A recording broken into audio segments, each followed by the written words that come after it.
चलेंगे बिस्मिल्लाहिर्रहमानिर्रहीम. So students, today we are going to start exercise 6.4. Exercise 6.4 start कर रहे हैं क्योंकि एक्सरसाइज 6.3 इस साल रिड्यूस सिलेबस में मौजूद नहीं है, इसीलिए. ठीक है. सो स्टूडेंट्स, एक्सरसाइज 6.4 में जो हमारा टॉपिक है उस टॉपिक का नाम है बेटा ज्योमेट्रिक प्रोग्रेशन. Geometric progression. ठीक है. तो ज्योमेट्रिक प्रोग्रेशन बेसिकली बेटा जिसे हम जीपी कहते हैं. क्या कहते हैं? जीपी कहते हैं. आपको पता है कि 6.1 और 6.2 में हमने अर्थमेटिक प्रोग्रेशन पर बात करी. ठीक है, अर्थमेटिक सीरीज पर बात करी. तो स्टूडेंट्स, अब हम बात करेंगे ज्योमेट्रिक प्रोग्रेशन जिसे हम कहते हैं जीपी. तो स्टूडेंट्स, हमेशा की तरह सबसे पहले मैं आपको इसकी डेफिनेशन बताऊंगा, इसके कॉन्सेप्ट बताऊंगा और फिर इसके सॉल्यूशन, इसके क्वेश्चंस की तरफ आऊंगा 6.4 की तरफ. तो स्टूडेंट्स, हमारे पास ज्योमेट्रिक प्रोग्रेशन की दो डेफिनेशन है. ठीक है. उसमें से पहली डेफिनेशन क्या है students? A sequence in which the first term is a non-zero number and each of the succeeding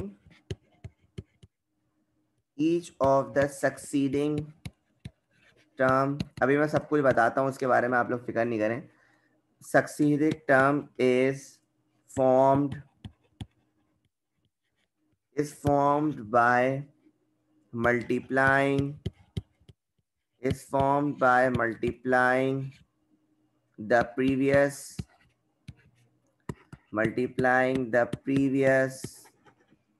one by a certain non-zero fixed number is called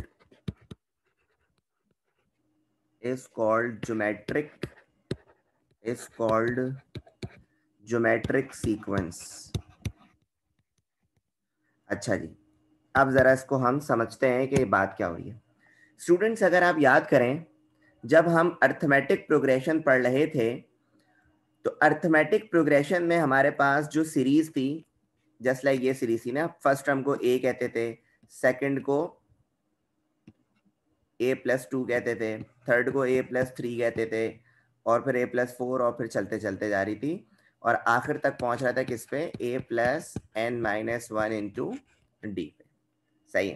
तो ये हमारे पास कौन सी सीरीज थी बेटा? अर्थमेटिक सीरीज थी, जिसे हम अर्थमेटिक सीक्वेंस भी कहते हैं. ठीक है.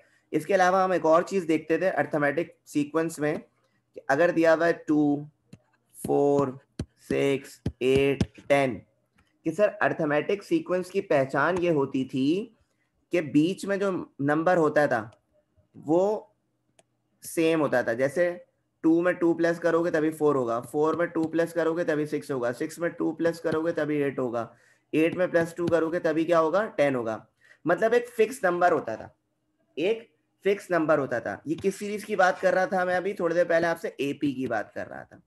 ठीक है. इसी तरह स्टूडेंट्स, अगर मैं आपसे जीपी की बात करूं तो जीपी की डेफिनेशन पढ़ते हैं और फिर बात में आपको कंटिन्यू करता हूं. लिखा हुआ है a sequence in which the first term is a non zero number. First term का मतलब ए. आपको पता है फर्स्ट टर्म ए को कहते हैं, हम जीपी में भी ए को कहते हैं. तो फर्स्ट टर्म जो होगी वो नॉन जीरो नंबर होना चाहिए. And each of the succeeding term is formed by multiplying the previous by a certain non-zero fixed number is called the geometric sequence. क्या मतलब ये कि जिस तरह एपी सीरीज में फिक्स नंबर होता था, +2 होते थे हर में, इसी तरह यहाँ पे कोई फिक्स नंबर मल्टीप्लाई होना चाहिए.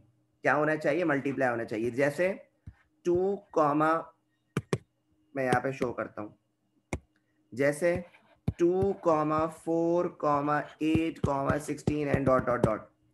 आप ये देखें कि 2 और 4 में एक फिक्स नंबर है जो मल्टीप्लाई हो रहा है. कौन सा? 2. 4 और 2 में एक फिक्स नंबर है जो मल्टीप्लाई हो रहा है. कौन सा? 2. 8 और 16 में कोई फिक्स नंबर है जो मल्टीप्लाई हो रहा है. 2. तो ऐसी सीरीज को हम कहते हैं ज्योमेट्रिक प्रोग्रेशन या ज्योमेट्रिक सीक्वेंस, कि जिन नंबर्स के दरमियान, अच्छा सक्सीडिंग टर्म किसे कहते हैं, आगे वाली टर्म को, सक्सीडिंग आगे वाली टर्म को और प्रीसीडिंग पीछे वाली टर्म को, ठीक है। तो ज्योमेट्रिक प्रोग्रेशन होता है क्या है बेसिकली, कि सर ऐसी सीक्वेंस जिसके दरमियान में कोई फिक्स नंबर जो है वो मल्टीप्लाई हो, तो ऐसी टर्म को हम क्या कहते हैं स्टूडेंट्स, ज्योमेट्रिक सीक्वेंस कहते हैं, ज्योमेट्रिक प्रोग्रेशन कहते हैं, ठीक है।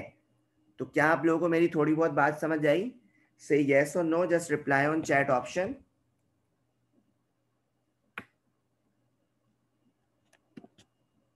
ओके ओके ओके, अच्छा इसी तरह, अच्छा इसी तरह बेटा एक और डेफिनेशन है हमारे पास, एक और डेफिनेशन है, उसको भी देख लेते हैं फिर बात करते हैं। दूसरी डेफिनेशन क्या है, sequence, a sequence is said to be geometric, a sequence is said to be geometric sequence if the ratio, if the ratio between any two consecutive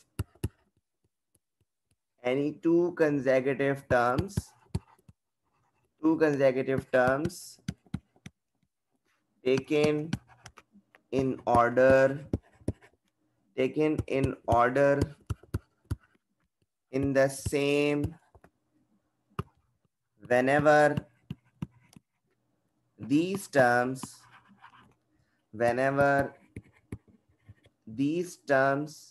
are chosen in the sequence। अच्छा अब मेरी बात सुने, दूसरी definition हमें क्या कह रही है बेटा, दूसरी डेफिनेशन हमें ये कह रही है कि a sequence is said to be geometric sequence if the ratio between any two consecutive term, consecutive term कहते हैं स्टूडेंट साथ में रहने वाली टर्म को, जैसे मैं ज्योमेट्रिक सीक्वेंस हमारे पास क्या है 2 4 8 16, तो आपसे ये कह रहे हैं कि कोई भी दो टर्म का रेशियो जो है वो कोई भी एक फिक्स नंबर होना चाहिए, सेम होना चाहिए। जैसे अगर मैं करूं 4 डिवाइडेड बाय 2 करूं तो कितना आएगा आंसर में, सर 2 आएगा। इसी तरह 8 डिवाइडेड बाय 2 करूं तो आंसर में कितना आएगा, एक मिनट मैं जरा सीक्वेंस को सही कर देता हूं। तो 4 डिवाइडेड बाय 2 करा स्टूडेंट, मेरे पास 2 आ रहा है। इसी तरह 8 डिवाइडेड बाय 4 करूंगा तब भी 2 आएगा। इसी तरह 16 डिवाइडेड बाय 8 करूंगा तब भी 2 आ रहा है। तो आप एक चीज को गौर करें कि आप अगर दो कंसेक्यूटिव टर्म का रेशियो लें तो आपके पास सेम नंबर आ रहा है, मतलब फिक्स वैल्यू आ रही है। तो स्टूडेंट्स आप ज्योमेट्रिक प्रोग्रेशन को समझ सकते हैं दो डेफिनेशन से, कि अगर किसी दो टर्म्स का रेशियो आपके पास सेम नंबर आ रहा है तो वो ज्योमेट्रिक सीक्वेंस होगी। अगर किसी सीक्वेंस में किसी सेम नंबर से मल्टीप्लाई हो रहा है, किसी सेम नंबर से मल्टीप्लाई हो रहा है, तब भी स्टूडेंट्स वो आपके पास ज्योमेट्रिक सीक्वेंस और ज्योमेट्रिक प्रोग्रेशन ही कहलाएगा। ठीक है, तो अब मैं थोड़ा एक्सप्लेनेशन को मजीद आगे लेकर चलता हूँ स्टूडेंट्स। तो अच्छा, जैसा कि आप लोग जानते हैं कि एक बात ये सामने आ गई कि the ratio of fixed number is called the common ratio, of the GP and denoted by R। अच्छा इसका क्या मतलब, अच्छा अब मुझे आप लोग ये बताएं कि हमारे पास एपी सीरीज में डी क्या होता था, डी को हम क्या कहते थे, जल्दी से मुझे बताओ, कौन बताएगा, देखते हैं किसको याद है। वेरी गुड मनाहिल, जबरदस्त। सर डी को हम कहते थे कॉमन डिफरेंस, ठीक है, वेरी गुड मरियम।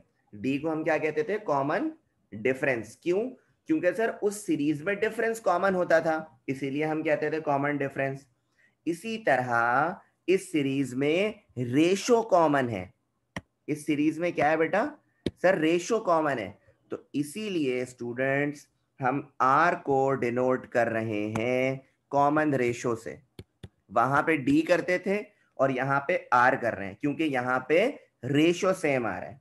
यहाँ पे क्या आ रहा है स्टूडेंट्स, रेशो सेम आ रहा है। ठीक है, तो अब हम आगे चलते हैं।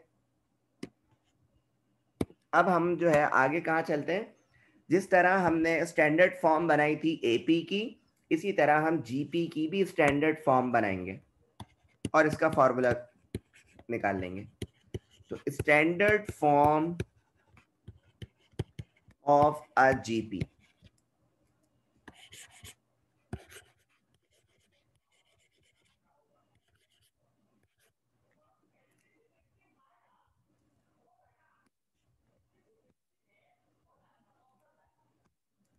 तो अब बात करते हैं आगे।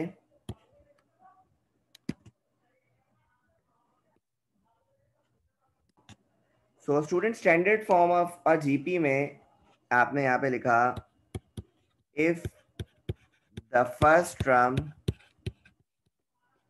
if the first term of a GP is A।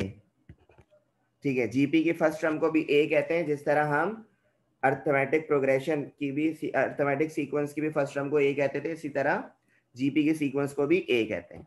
ठीक है, and the common ratio, and the common ratio is r, then by definition. एक बात आपको समझ आ गई स्टूडेंट्स, क्या बात, कि भाई जीपी की जो सीक्वेंस होगी उसकी फर्स्ट टर्म को ए बोलेंगे और जो कॉमन रेशियो आएगा उसको आर बोलेंगे। ठीक है, उसको आर बोलेंगे। तो इसी तरह स्टूडेंट्स मैं बात कर रहा हूं, तो आपने टर्म वन को हम किससे शो करते हैं बेटा, टी से शो करते हैं। तो आपने यहाँ पे लिखा T1 equal to first term, और फर्स्ट टर्म को हमने क्या कहा, ए। सही है, अच्छा ए भी कह सकते हैं, और क्योंकि ए के साथ अगर मैं यहाँ पे कोई नंबर लिखूं तो इस नंबर का कोई दूसरी टर्म है ही नहीं, तो इसका रेशो कहाँ से निकालूंगा। तो इसीलिए हम इसको इस तरह भी लिख सकते हैं, ए आर 1-1। सही है, क्योंकि आर की वैल्यू 0 हो, ताकि हमारे पास क्या हो, ए आर 0। और आर 0 लिखते नहीं है क्योंकि वो किसके बराबर होता है स्टूडेंट्स, 1 के बराबर होगा। इसी तरह टर्म 2 हमारे पास होती है स्टूडेंट सेकेंड टर्म। क्या होती है, सेकेंड टर्म। और सेकेंड टर्म स्टूडेंट्स हमारे पास होता है ए आर। ठीक है, जैसे हमारे पास एपी में होता था सेकेंड ए प्लस डी, इसी तरह इधर क्या है हमारे पास, ए आर, जिसको हम इस तरह भी ले सकते हैं, ए आर 2-1, इस तरह भी लिख सकते हैं। ठीक है, इसी तरह अगर मैं आपसे टर्म 3 की बात करूं, तो थर्ड टर्म में स्टूडेंट्स होगा क्या, ए आर स्क्वायर होगा। क्या होगा स्टूडेंट्स, ए आर स्क्वायर। ठीक है, जिसको हम इस तरह भी लिख सकते हैं, ए आर 3-1।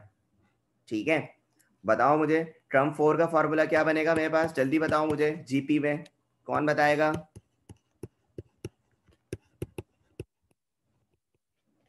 जल्दी बताओ। फोर्थ टर्म क्या होगा, फोर्थ टर्म की वैल्यू क्या होगी,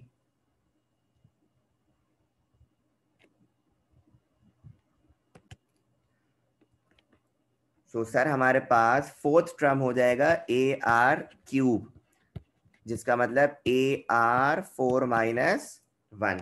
ठीक है, तो स्टूडेंट्स ये हमारे पास जीपी की टर्म्स आ गई। तो क्यों ना हम इसको एक स्टैंडर्ड फॉर्म दे दें, हम यहाँ पे लिख दें टी एन इक्वल टू, और nth टर्म, कौन सी टर्म, nth टर्म, और इसकी जगह मैं लिख देता हूं ए आर n-1। ये मेरे पास आ गया स्टैंडर्ड फॉर्मूला किसका, ज्योमेट्रिक सीक्वेंस का।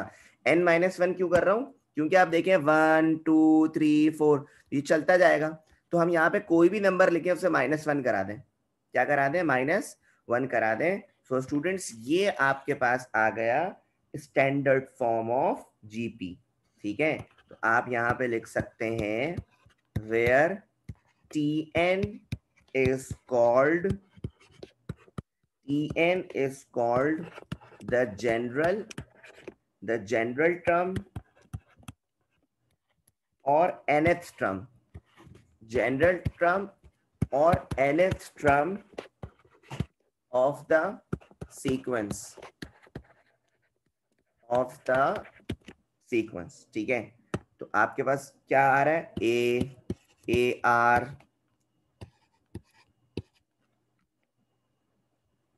A R square a r cube, और ये चलते चलते चलते चलते जा रहा है sir a r n minus 1 में। तो ये आपके पास जो सीक्वेंस आई, ये आपके पास nth टर्म की सीक्वेंस आ गई। ठीक है, किसकी आ गई स्टूडेंट्स, nth टर्म की सीक्वेंस आ गई है आपके पास ये। तो अब हम थोड़ा बेटा इसके क्वेश्चंस की तरफ चलते हैं। अब आप पहले मुझे बताएं, यहाँ तक क्लियर हो गया आप सबको? ये मैं आपके बेसिक कॉन्सेप्ट्स बना रहा था इतनी देर से।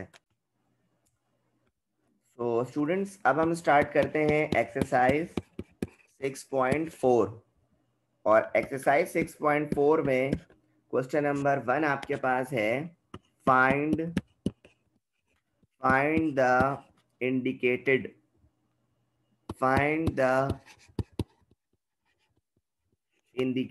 term in each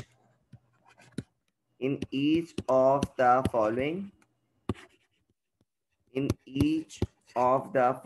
GPs। आपके पास GPs यानी सीक्वेंस दी हुई है, जैसा पार्ट 1 आपके पास दिया हुआ है 7, 21, 63, डॉट डॉट डॉट डॉट चल रहा है, और आपने 6 टर्म को फाइंड आउट करना है। कौन सी टर्म को फाइंड आउट करना है बेटा, आपने 6 टर्म को फाइंड आउट करना है। ठीक है, तो आपने कहा यार फर्स्ट टर्म को हम क्या कहते हैं, ए। तो ए आपके पास गिवन है 7। इसी तरह आर कैसे निकलता है सर, सेकंड टर्म यानी सेकंड को डिवाइड कर लें किससे, फर्स्ट से। तो ये हो जाएगा 21 डिवाइडेड बाय 7, तो 7 1 जा 7 3 जा। तो आर आपके पास कितना आ गया बेटा, 3 आ गया, और एन आपके पास कितना है, 6 है। सही है, क्योंकि 6 टर्म फाइंड आउट करनी है। तो आपने फॉर्मूला यूज करा जीपी का कि Tn equal to A r n minus 1, और n की जगह आपने लिखा 6, a की जगह लिखा 7, r की जगह लिखा आपने 3, और n माइनस 1 ये हो गया 6 माइनस 1। तो टर्म 6 इक्वल हो गया स्टूडेंट्स आपके पास 7, और ये हो गया 3 की पावर 5। सो स्टूडेंट्स 3 की पावर 5 होता है 243। तो 7 को आप मल्टीप्लाई कर देंगे 243 से स्टूडेंट्स, तो आपके पास जीपी सीक्वेंस में 6 टर्म आपके पास आ जाएगी 1701। This is your desired answer. इसका मतलब क्या हुआ स्टूडेंट्स, आपको यहाँ पे 3 टर्म दी हुई थी 7, 21 और 63। आपसे बोल रहे थे कि यार छठी टर्म निकालो इस सीक्वेंस की, तो वो जो छठी टर्म है स्टूडेंट्स उसका आंसर आपके पास ये है। ठीक है, तो इसी तरह पार्ट 2 भी मैं करा देता हूँ, फिर आप लोग खुद ही ट्राई कर लीजिएगा क्वेश्चन नंबर 1 के बाकी पार्ट्स, जो 2-3 पार्ट कर लीजिएगा, ज़्यादा नहीं बोल रहा मैं आपको।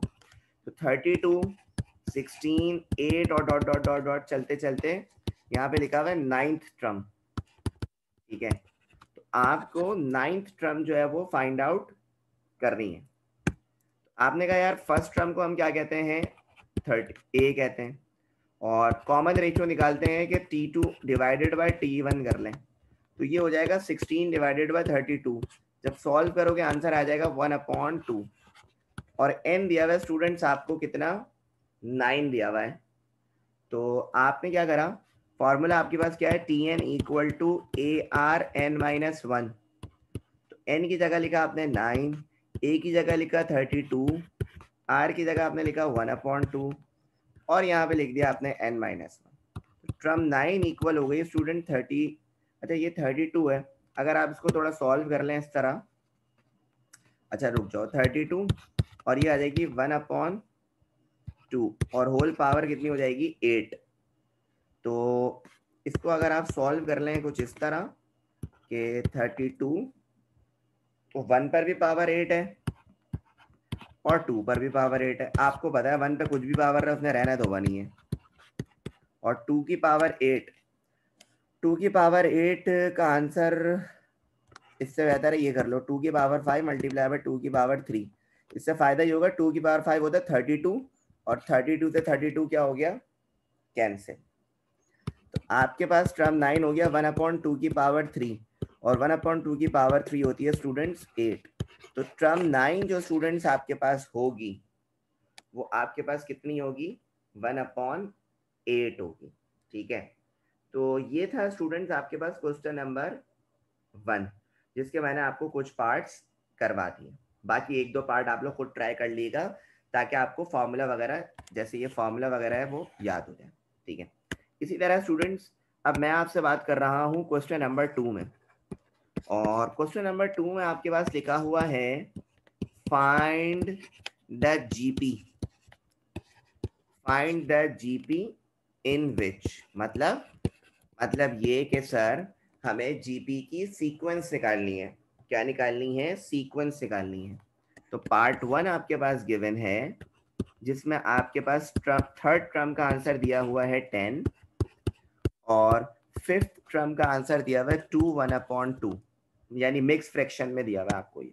अच्छा, अब इसे सॉल्व कैसे करेंगे? इसे सॉल्व ऐसे करेंगे, अच्छा इसको आप ऐसे कन्वर्ट कर लें 2 to the 4 और 4 + 1 5/2। ठीक है, आप इसको ये सपोज करें। तो आप इसको सॉल्व जैसा कि आपको पता है यार आपको सीक्वेंस निकालनी है। क्या निकालनी है? सीक्वेंस। तो जैसा कि आपको पता है कि हमारे पास जनरल टर्म क्या है Tn = ARn-1।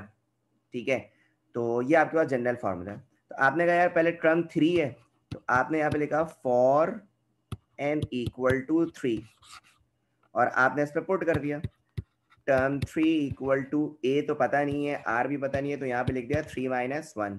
टर्म 3 की जगह स्टूडेंट्स आपने क्या लिख दिया 10 = AR² और इसे कह दिया स्टूडेंट्स आपने इक्वेशन नंबर 1। इसी तरह टर्म 3 के बाद स्टूडेंट्स आपके पास गिवन है टर्म 5। तो आपने यही काम करा, आपने यहाँ पे लिखा फॉर n = 5 और जनरल टर्म जो आपके पास है Tn = ARn-1, तो यहाँ पे n की जगह लिख लिया 5 और AR 5 - 1 और टर्म 5 स्टूडेंट्स आपके पास कितना है 5/2 = AR4। तो ये बन गई स्टूडेंट्स आपकी इक्वेशन नंबर 2। तो याद रखिएगा जब आपके पास इक्वेशन 2 आ जाए, क्या आ जाए? इक्वेशन 2 आ जाए और इक्वेशन 1 आ जाए, तो आप इन दोनों इक्वेशंस को क्या कर दें? डिवाइड कर दें। तो आपने यहाँ पे लिखा है डिवाइड इक्वेशन 2 बाय इक्वेशन 1। ठीक है, और देखते हैं हमें डिवाइड करने से क्या मिल रहा है। मतलब इक्वेशन 2 को डिवाइड करना है इक्वेशन 1 से, तो मैंने सबसे पहले यहाँ पे इक्वेशन 2 लिखा 5/2 = AR4। सही है, और अगर मैं इसको डिवाइड फॉर्म में लेकर आऊँ तो ये मैंने यहाँ पे एक्स्ट्रा इसलिए करा है और यहाँ पे लिखा मैंने वो कितना है मेरे पास 10, तो यहाँ पे लिखा मैंने 10 और ये हो गया मेरे पास AR²। तो जब मैं कैंसिल करूँगा स्टूडेंट्स, पहले राइट हैंड साइड कर लेते हैं कैंसिल, तो AR4 डिवाइडेड बाय AR², तो सर आपके पास आंसर आएगा R²। ठीक है, इसी तरह 5/2 सर 2 देखें ये ऑलरेडी डिवाइड में, तो इधर आके क्या होगा मल्टीप्लाई, तो ये हो जाएगा 5/20। तो 5 1 और 5 4 मतलब R² आ रहा है कितना 1/4। फिर आपने क्या करा कि एक जगह स्क्वायर है दूसरी जगह स्क्वायर नहीं है, तो आपने क्या करा रूट, स्क्वायर से रूट कैंसिल, और आपको पता है रूट के आंसर हमेशा 2 आते हैं, तो ये हो गया +-1/2। तो R की वैल्यू स्टूडेंट्स यानी कॉमन रेशियो आपके पास 2 आ रहे हैं, कॉमन रेशियो 2 आ रहे हैं, इसका मतलब ये है कि सर सीक्वेंस भी 2 बनेगी, है ना। तो सर करना क्या है, पहले तो R को पॉजिटिव लेंगे हम, नेक्स्ट पेज पे काम करते हैं। तो पहले मैंने लिखा व्हेन, अच्छा R निकालने के बाद हमारे पास A मिल जाएगा, तो पहले मैंने लिखा व्हेन R = 1/2 प्लस का लिया और इसको पुट कर दिया इक्वेशन 1 में, पुट इन इक्वेशन नंबर 1। और इक्वेशन नंबर 1 आपके पास क्या थी, 10 equal to A R square. तो आपने लिखा 10 इक्वल टू ए और आर की जगह लिखा 1/2 का स्क्वायर। तो 10 इक्वल टू ए 1/4। तो अच्छा, ए को अगर तो मल्टीप्लाई करो 1 से तो ये हो जाएगा a/4। 4 डिवाइड हो रहा है तो यहाँ जाके मल्टीप्लाई कर लो, क्या हो जाएगा, तो सर 10 4 ज़ा 40।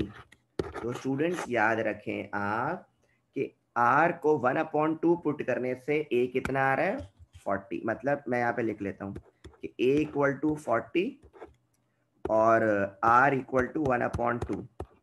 सही है। इसी तरह अगर मैं r की वैल्यू नेगेटिव रखता हूँ when r इक्वल टू -1/2 और इसे अगर आप पुट कर दें, पुट इन इक्वेशन 1, तो सर ये हो जाएगा 10 equal to A R square, 10 equal to A और r की जगह -1/2 का होल स्क्वायर।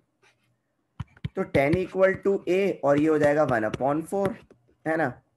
तो फिर वही काम कि 10 इक्वल टू a/4, तो 4 डिवाइड हो रहा है, यहाँ जाके मल्टीप्लाई। तो आपने एक चीज देखी है, तो सर सेम आ रहा है, सही है, ए तो सेम आ रहा है लेकिन आर का फर्क है।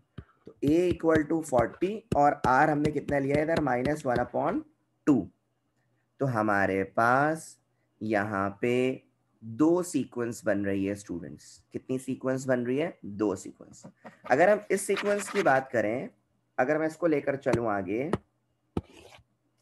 तो देखो ए आर, मैं इसकी सीक्वेंस निकालता हूँ।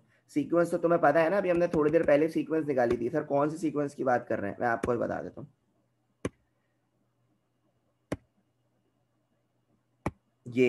ये हमारे पास ज्योमेट्री की, वो ज्योमेट्रिक प्रोग्रेशन की सीक्वेंस है, ठीक है। तो अगर इसमें मैं वैल्यूज को पुट करता हूँ तो देखते हैं हमारे पास कितनी वैल्यूज आती हैं। सही है, a are square, a r cube, ये ज्योमेट्रिक प्रोग्रेशन की सीक्वेंस की जनरल टर्म है, ठीक है। जिस तरह एपी सीक्वेंस की जनरल टर्म क्या थी, ए प्लस डी, ए प्लस 2d, ए प्लस 3d, और फिर चलते चलते ए प्लस n-1d थी, ठीक है। इसी तरह ज्योमेट्रिक की ये है। तो इसमें मैं अगर वैल्यूज को पुट करता हूं, मैं यहाँ पे लिखता हूँ ए आर स्क्वायर और आगे चलते रहें। तो ए हमारे पास कितना है, 40। इसी तरह ए आर, अच्छा एक मिनट पहले मैं अलग से निकाल लूँ यार, इधर भी यही लिखो और इधर भी यही लिखता हूँ। अच्छा इधर मुझे क्या है, ए मेरे पास इधर 40 है और आर 1/2 है, और इधर मेरे पास ए इधर भी 40 है और आर कितना है, -1/2। अब मैं इन वैल्यूज को फाइंड आउट कर लेता हूँ। ए तुम्हारे पास कितना है, 40। ए आर निकालने के लिए मैंने लिखा 40 मल्टीप्लाई बाय 1/2। 2 1 ज़ा 2, 2 ज़ा, तो ए आर कितना आ रहा है तुम्हारे पास बेटा, ए आर आ रहा है आपके पास 20। इसी तरह अगर मैं आपसे ए आर स्क्वायर निकालता हूँ तो 40 मल्टीप्लाई आर स्क्वायर कितना है, 1/2 का स्क्वायर, तो ये हो जाएगा 40 मल्टीप्लाई बाय 1/4।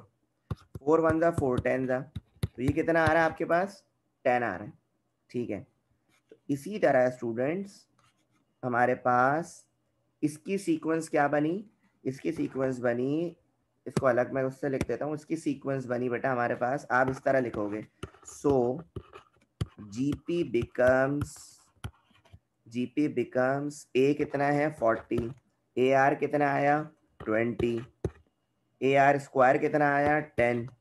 इसी तरह ए आर क्यूब को जब सॉल्व करोगे कितना आएगा, 5, और ये डॉट डॉट करके छोड़ देना। एक सीक्वेंस तो तुम्हारे पास ये आ गया, सही है। अब दूसरी सीक्वेंस की तरफ अगर हम बढ़े स्टूडेंट्स, तो दूसरी सीक्वेंस में तब भी हमारे पास ए कितना है, 40, और ए आर निकालना है, तो 40 मल्टीप्लाई बाय -1/2, तो 2 1 ज़ा 2, 20 ज़ा, तो ए आर तुम्हारे पास आ रहा है -20, ठीक है। इसी तरह अगर ए आर स्क्वायर निकालोगे तो 40 मल्टीप्लाई बाय -1/2, तो 2 1 ज़ा 2, 20 ज़ा, सॉरी 1/2 का स्क्वायर है यहाँ पे, ठीक है। तो मैं इसको सही कर देता हूँ, 1/2 का स्क्वायर, तो ये हो गया 40 मल्टीप्लाई बाय 1/4, 4 1 ज़ा 4, 10 ज़ा, तो ये आपके पास कितना आ रहा है स्टूडेंट्स, 10 1 ज़ा 10। तो अगर आप इसकी बात करें तो ये हो जाएगा, सो जीपी बिकम्स पहले तो आपके पास 40 है, दूसरा -20 है, फिर 10 है, और फिर -5 करते करते करते तो आपके पास ये दोनों सीरीज स्टूडेंट्स जीपी की आ चुकी हैं। ठीक है, ये दोनों सीरीज आपके पास जीपी की आ चुकी हैं। तो बताओ बेटा, मुश्किल तो नहीं लग रहा? सिर्फ देखो लेंदी है, मुश्किल नहीं है, सिर्फ लेंदी है, सिर्फ कॉन्सेप्ट समझना है आपने बस, और कोई काम नहीं है यहाँ पे। तो आज की क्लास हम यहीं तक रखेंगे स्टूडेंट्स। तो बताओ कोई मसला तो नहीं आज की क्लास में?